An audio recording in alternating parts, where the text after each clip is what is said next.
ನಾಳೆ ಕೂಡ ನಮ್ಮ KR ಪೇಟೆ ತಾಲೂಕಿನಲ್ಲಿ ಸಂಚಾರ ಮಾಡುತ್ತೆ. ದಯಮಾಡಿ ನೀವೆಲ್ಲರೂ ಕೂಡ ಇಷ್ಟೊಂದು ಸರ್ಕಾರ ಮತ್ತೆ ಕನ್ನಡ ಸಾಹಿತ್ಯ ಪರಿಷತ್ತು, ಕನ್ನಡ ಪರ ಸಂಘಟನೆಗಳು ಎಲ್ಲರೂ ಕೂಡ ಸೇರಿ ಈ ಒಂದು ಕಾರ್ಯಕ್ರಮವನ್ನ ಇತಿಹಾಸದಲ್ಲಿ ದಾಖಲಾಗುವಂತ ಕಾರ್ಯಕ್ರಮವನ್ನು ಮಾಡ್ತಾ ಇದ್ದಾರೆ. ಹಾಗಾಗಿ ನಾವೆಲ್ಲರೂ ಕೂಡ ಭಾಗವಹಿಸೋದ್ರ ಮೂಲಕ ನಮ್ಮ ಕನ್ನಡತನವನ್ನ ನಾವೆಲ್ಲರೂ ಕೂಡ ಹೆಮ್ಮೆಯಿಂದ ಪ್ರದರ್ಶನ ಮಾಡಬೇಕು. ಕನ್ನಡ ನಾಡು ನುಡಿಯ ಬಗ್ಗೆ ಎಲ್ಲರಲ್ಲೂ ಒಂದು ಅಭಿಮಾನವನ್ನು ಹುಟ್ಟಿಸಬೇಕು. ಮತ್ತು ಕನ್ನಡ ಭಾಷೆ ಮುಂದುವರೆದ್ರೆ ನಮ್ಮ ಕನ್ನಡ ನಾಡು ಕೂಡ ಮುಂದುವರಿಯುತ್ತೆ. ಮಂಡ್ಯದಲ್ಲಿ 87ನೇ ಅಖಿಲ ಭಾರತ ಕನ್ನಡ ಸಾಹಿತ್ಯ ಸಮ್ಮೇಳನವನ್ನು ಆಯೋಜಿಸಿದ್ದೇವೆ. ಕರುನಾಡು ಬಾಬೆಳಕೆ ಮುಸುಕಿದಿ ಮಬ್ಬಿನಲ್ಲಿ ಅಂತ ಹೇಳೋದು. ಅದನ್ನು ಬರೆದವರು BM ಶ್ರೀರವರು.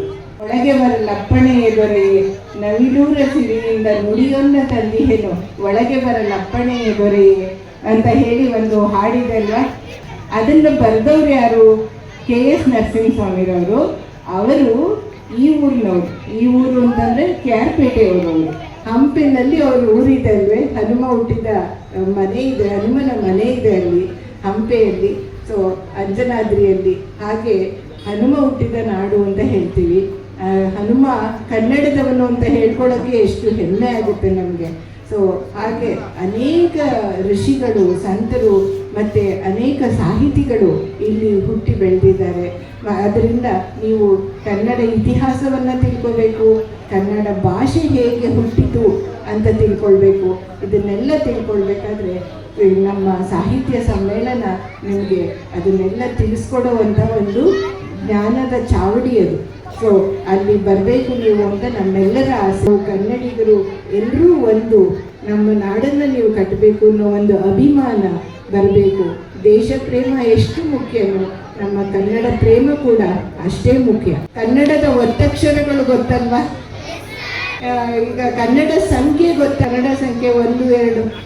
ಕನ್ನಡ ಸಂಖ್ಯೆ 1 ಇದೆಯಲ್ಲ, ಅದು ಯಾವ ಒತ್ತಕ್ಷರ? ಗ ಅನ್ನೋದ್ರ ಒತ್ತಕ್ಷರ ಅಲ್ವೇ? ಕನ್ನಡ ಸಂಖ್ಯೆ 2 ಇದೆಯಲ್ಲ, ಅದು ಯಾವ ಒತ್ತಕ್ಷರ? ತ ಅನ್ನೋ ಒತ್ತಕ್ಷರ. ಮತ್ತೆ ಕನ್ನಡ ಸಂಖ್ಯೆ 3 ಇದೆಯಲ್ಲ, ಅದು ಯಾವ ಒತ್ತಕ್ಷರ? ಲ ಅನ್ನೋ ಒತ್ತಕ್ಷರ ಅಲ್ವೇ? 4 ಲ ಅನ್ನೋ ಒತ್ತಕ್ಷರ. ಹೀಗೆ ಕನ್ನಡ ಭಾಷೆಯ ಒಂದು ಪದಗಳಿಂದನೇ, ಒತ್ತಕ್ಷರದಿಂದನೇ ಕನ್ನಡ ಸಂಖ್ಯೆ ಕೂಡ ಆಗಿದೆ. ವಿನೋಬ ಭಾವೆರವರು ಕನ್ನಡ ಅಕ್ಷರಗಳು ತುಂಬ ಸುಂದರವಾದ ಅಕ್ಷರಗಳು ಅಂತ ಹೇಳ್ತಾರೆ.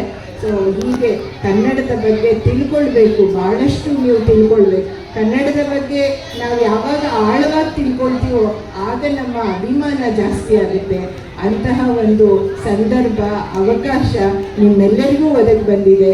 ಹಾಗಾಗಿ ನಮ್ಮ ಕನ್ನಡ ಸಾಹಿತ್ಯ ಅಖಿಲ ಭಾರತ ಸಾಹಿತ್ಯ ಸಮ್ಮೇಳನಕ್ಕೆ ಡಿಸೆಂಬರ್ 20, 21, 22 3 ದಿನಗಳ ಕಾಲ ನೀವೆಲ್ಲರೂ ಅಲ್ಲಿ ಬನ್ನಿ. ಮತ್ತು ನೀವು ಅಲ್ಲಿ ಭೇಟಿಯಾಗೋಣ. ಎಲ್ಲ ಗ್ರಾಮಸ್ಥರು ಕೂಡ 3 ದಿನಗಳ ನಿಮ್ಮ ಬಂಧು ಬಳಗ ಮಕ್ಕಳನ್ನು ಕರ್ಕೊಂಡು ಬನ್ನಿ ಅಂತ ಕೇಳ್ಕೊಳ್ತಾ ಇಷ್ಟು ಅವಕಾಶ ಕೊಟ್ಟ ತಮ್ಮೆಲ್ಲರಿಗೂ ಧನ್ಯವಾದ. ಕನ್ನಡದ ರಥೆಯ ಪೂಜೆಯ ಕಾರ್ಯದಲ್ಲಿ ಭಾಗವಹಿಸ್ತಾ ಇದ್ದಾರೆ ಗ್ರಾಮ ಪಂಚಾಯತಿ ಅಧ್ಯಕ್ಷರು, ಉಪಾಧ್ಯಕ್ಷರು, ಹಾಗೆ ಎಲ್ಲ ಸರ್ವ ಸದಸ್ಯರು.